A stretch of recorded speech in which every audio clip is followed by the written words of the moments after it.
Today's video is going to be this beautiful, easy to make peacock pendant. I start off with a slab of 0.6 centimeters. I smoothen this using my fettling knife. Using a cookie cutter, I cut out the base shape.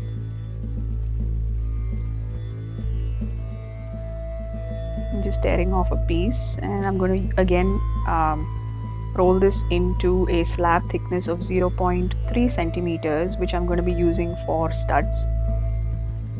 Using a smaller size cookie cutter, cutting out a pair.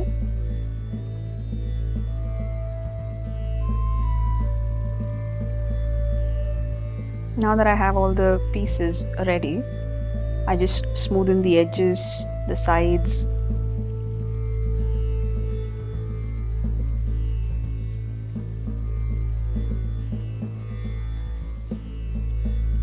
Using my fettling knife, just adding really close lines.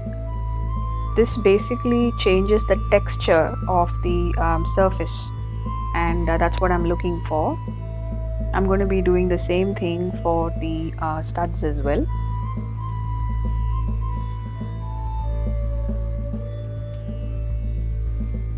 Using a needle tool, just create a hole.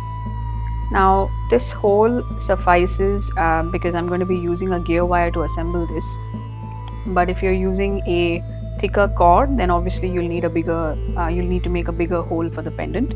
I'm going to be using these beads to assemble this. I will leave the link in the description box on how I made that. Once the set completely dries, it's fired in an electric kiln.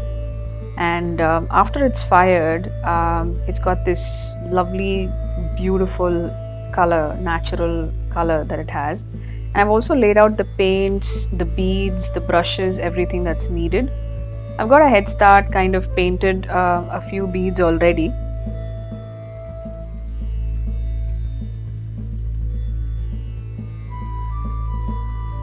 I'm going to be using a couple of metallic colors for this. So I'm going to be using 2 shades of green over here, a metallic green, more like a festive green, and an emerald green. Then I'm going to be using black, antique gold, a peacock pearl, and a dark blue. So these are the colors that I'm going to be using, and the brushes. I start off with an antique gold. Now, although the paint is paint bottle, or the paint tube basically said that it was antique gold, I did mix a little bit of black along with that to just get this particular color. For the beads, I've just put in a base coat of black, and then obviously using the method, I painted it in antique gold. Now for the pendant, obviously I'm just going to be layering these colors that I told you. So for the blue, what I basically did is mix a little bit of the dark blue along with the metallic blue.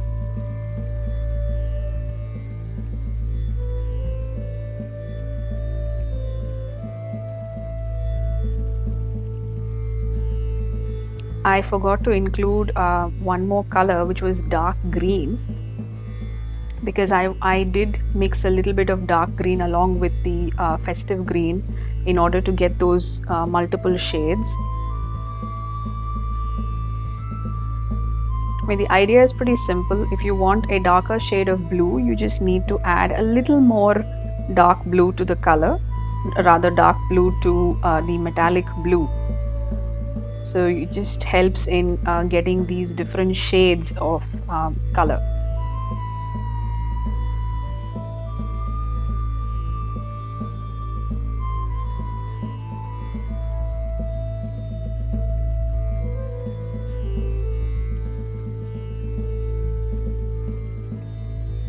And the dark, the center one is probably the darkest blue that I have probably used in this.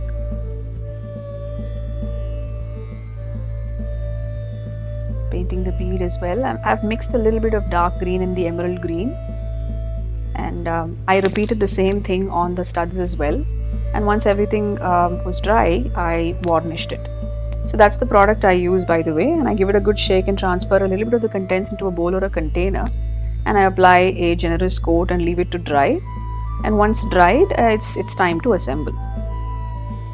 I had this dory already made. I made it because I had a similar set of threads as well, and it was easy for me to make it. The stud hooks, the crimp beads, crimp covers, and heavy gauge jump rings. I will also be adding a couple of seed beads because I had them lying around, so I thought it will look nice along with this. And that was a gear wire. Obviously the painted beads, my set of pliers. I use E6000 for the studs. I apply it and leave it to dry for at least 3 days before using. Now for the pendant, these are the seed beads that I was talking about.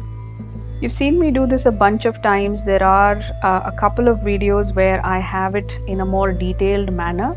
I will try and link those videos as well in the description box so that you get a more clearer picture of how I assemble these pieces.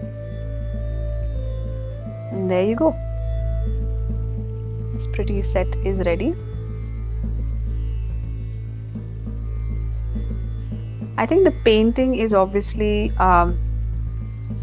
the most important part in this particular set, and I think it's come together beautifully. I really hope you all enjoyed watching this video. Do let me know what you think of the video in the comment section, and as always, I'll get back to each and every one of you.